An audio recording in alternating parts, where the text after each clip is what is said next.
Oi, gente, Roberto Relubíscaro aqui, meados de abril de 2025 e a Netflix adicionou ao seu catálogo uma minissérie sueca chamada O Domo de Vidro, que se passa lá no nortão do país durante o inverno, ou seja, região rural com aquelas paisagens invernais frias, lindas, lindas, lindas da Escandinávia. Essa parte tá garantida, tá? Nessa história que é baseada em uma história da Camilla Lackberg. Ela é uma autora bastante famosa de Scandinoir, de Nordic Noir. Mas será que além das paisagens, né, essa minissérie vale a pena? Antes de continuar, gostaria de convidá-los a se inscreverem no canal Robertando, curtir os vídeos, compartilhá-los, agradeço bastante.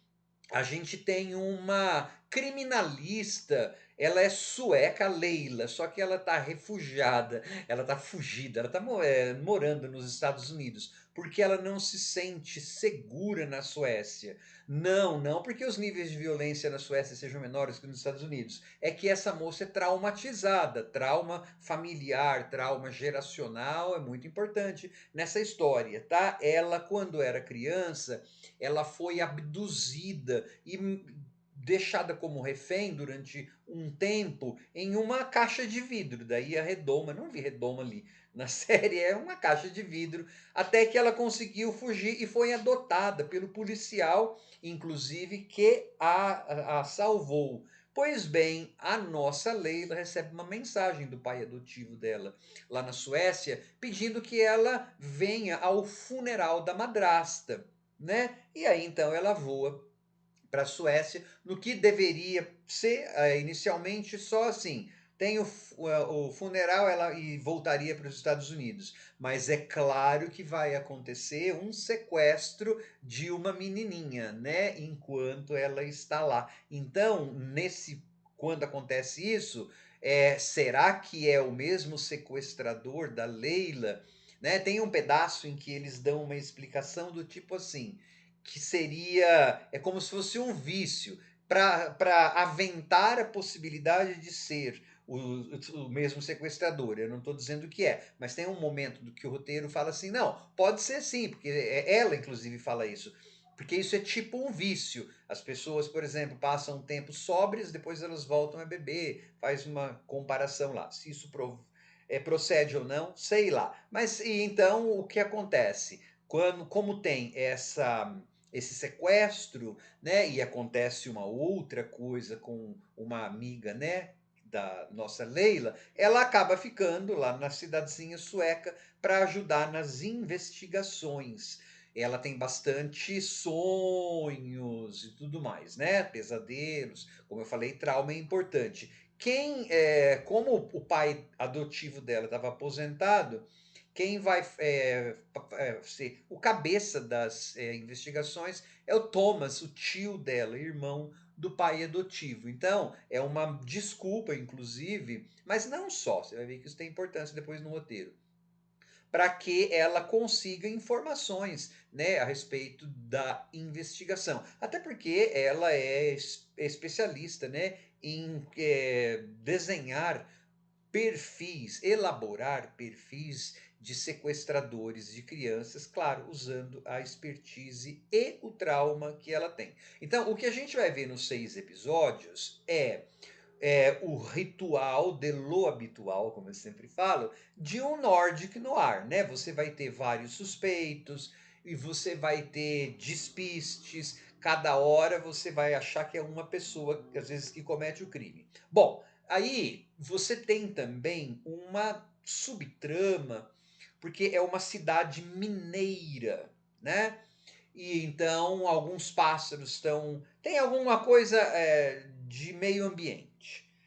Então, essa minissérie ela usa alguns elementos, vamos dizer assim, sociais, né? Problema ambiental. Você percebe que tem uma personagem que faz uma saudação nazista, aquela coisa do passado, não só do passado, mas desse tipo de comportamento lá na Suécia. Usa esses elementos meio como desculpa para não só falar desses elementos sociais, mas inclusive usá-los como potencial ligação para estabelecer suspeitos ou para estabelecer causas de algum sequestro ou de alguma coisa. Não que, e aí vem um defeito da minissérie, não que todas essas lebres levantadas sejam capturadas, né? Ou dito de outra forma, não que todos esses pontos levantados aí de questões sociais e ambientais, eles acabem sendo perseguidos ou desenvolvidos de alguma forma mais consequente. Na verdade, eu achei inclusive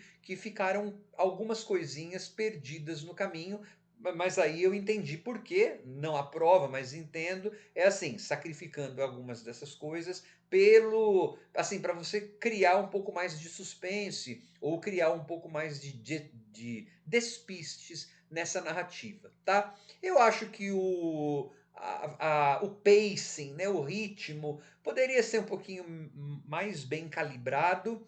Eu não vou negar que lá pelo capítulo 2, 3 me deu um pouquinho de assim, né? Vamos, né? Não sei se 4 episódios daria melhor, 5. É assim, gente, não é um Nordic Noir que vai entrar para a história dos Nordic Noirs, tá? É um Nordic Noir bem produção da Netflix. Eu acho que fica acima desse monte de coisas, desse Carl Coben aí, que eu já tenho enjoei de ver, né? Por conta, fica acima porque tem tem aquele charme de produção não em massa que a Netflix tem. Como eu falei, uma coisa mais scandinoir, mais Nordic noir, né? Mas não dá para dizer que seja memorável. A virada, quando tem, que pode pegar algumas pessoas de surpresa, não sei se as explicações do porquê são realmente convincentes a ponto de daquela situação ter se encontrar plenamente justificada e justificável. Mas, assim, eu acho que dá bem para assistir. É uma coisa que eu vivo falando aqui. Nem toda narrativa precisa ser genial e, né, e assim, uau.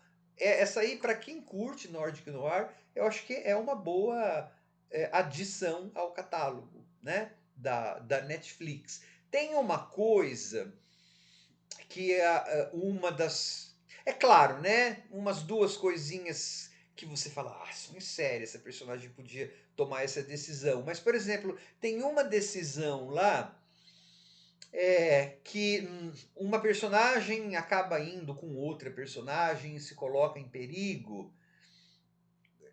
Eu critiquei isso aí mentalmente, né? Mas aí eu falei, peraí, eu tô falando de uma posição a partir de um determinado gênero. Se eu tivesse invertido essa situação e a pessoa tivesse dito sim, a gente não iria talvez criticar tanto, né? Porque às vezes a gente fala, né, que as atitudes que as pessoas tomam nas séries e nos filmes são estúpidas. Muitas e muitas e muitas e muitas vezes são mesmo. Só que a gente sempre tem que tentar também se colocar em algumas posições do tipo aquelas pessoas, diferentemente de mim, são personagens. Elas não sabem que elas estão, às vezes, em tal situação, mas aí todo mundo sabia que estava numa história policial de gente desaparecendo, né? Isso não conta muito, mas assim, você fica assim, às vezes a gente julga em função de gênero, a gente julga em função de algumas outras coisas que às vezes até o roteiro estabeleceu. Tá? Eu não estou isentando que isso não tenha acontecido em outros momentos da série, mas quando uma personagem sai com outra, eu acho que nesse caso eu não teria, em princípio, achado estranho se tivesse sido de outra forma. Até porque aquela pessoa poderia. Para a gente que estava assistindo, ficou meio na cara que tinha alguma coisa ali, né? Mas para a pessoa que estava dentro da história, que não tinha aquela visão de toda a história que eu tinha e que não sabia que estava nesse tipo de história, poderia não ter tido. Nossa, você tá vago, tá sem pé nem cabeça. É que eu não quero dar spoilers, tá? Mas de forma geral, gente, eu vi assim em duas sentadas. 3 e 3. Por quê? Porque eu gosto de Nordic Noir. Só por isso, e porque não teve aquele lance daquela coisa pasteurizada, aquelas imagens pasteurizadas que a Netflix tem, daquelas histórias, Harlan Coben, né? O último que até foi a minissérie argentina, perguntaram se eu ia assistir. Olha, comecei a ver, não quis terminar. Tão enjoado que eu tô das adaptações de coisa daquele cara, né? Eu acho que esse tipo, um Nordic Noir não brilhante, para mim, é muito mais agradável do que aquilo lá. Tchau.